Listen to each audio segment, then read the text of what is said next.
Oh. Oh. Hey friends, welcome to Sidelines and Storylines, where I give you an NFL game of the week and a black romance book that matches those vibes. It is officially week 4, and when I originally looked at the schedule, I had one game circled for this week, okay? And it was going to be Ravens Chiefs. But then the general manager of the Dallas Cowboys did something that I personally think is insane.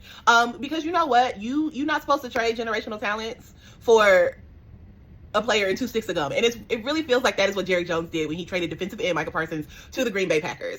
And this Sunday night, the Green Bay Packers will be in Dallas to play the Cowboys, and we are going to get to see Micah Parsons go after Rain Dakota Prescott. I am so intrigued by this game. I think homecoming games after a major trade, after a player has held out because he was not going to get the deal that he very much deserved, I think they're always interesting. I'm quite looking forward to it because the Cowboys are 1-2, but they haven't looked terrible. They just keep getting beat. And then you got Green Bay. Green Bay lost by a field goal to the Browns. I am just really excited to see what Sunday night is going to bring. So the game of the week, Packers versus Cowboys. Clearly, we're focusing on defensive players. And so how could I not go back over into Dangerous Monroe's world, into the Desperado series for book 2, which is The Defender's Destiny. Now, I will say, before you get to The Defender's Destiny, you do need to read Asylum by Dangerous Monroe, because this is where we meet the couple, Billy and Jacoby. That is their love story. It is emotional. The Defender's Destiny, also very emotional, right? Because y'all know we be getting attached to these characters, and so when we feel like they're in a happy place and then something tragic happens, we be feeling those emotions too, right?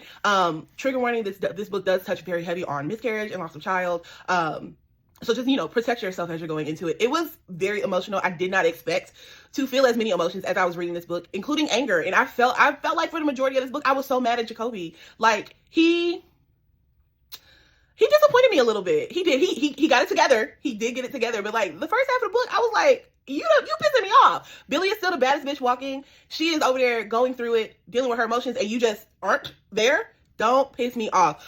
This story specifically is told in now and then.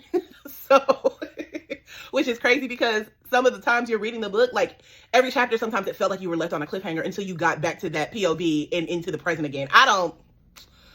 It was just really, really good. I didn't expect to feel as many emotions. There isn't as much football in this book, but football is still very much so present. I would also say you should read The Catcher's Ride, which is book 1 of the Desperado series, before you get to The Defender's Destiny. But I don't think you have to. You have to read Asylum, though. Like, you cannot just go straight into this book. You need to go to Asylum. So that is the book of the week.